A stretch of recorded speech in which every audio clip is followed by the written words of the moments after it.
Welcome to the 60-second update with the Royal Air Force. Exercise Cobra Warrior is the biggest exercise run by the RAF in the UK, where we work with key NATO allies and other partner nations. The exercise is based at RAF Waddington and simulates a challenging operational environment. September is the anniversary of the Battle of Britain. The battle was fought and won in the skies over Britain during the summer and autumn of 1940. Over 80 years later, we remember the Allied pilots who defended our freedoms. 2 Mechanical Transport Squadron was formed during the Battle of Britain.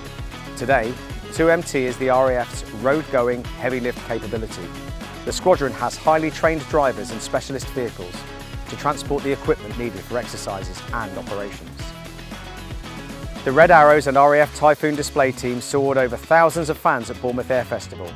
With attractions on land, sea and in the air, Bournemouth is the UK's largest air festival. That's everything for this week. Thanks for watching and we'll see you next time.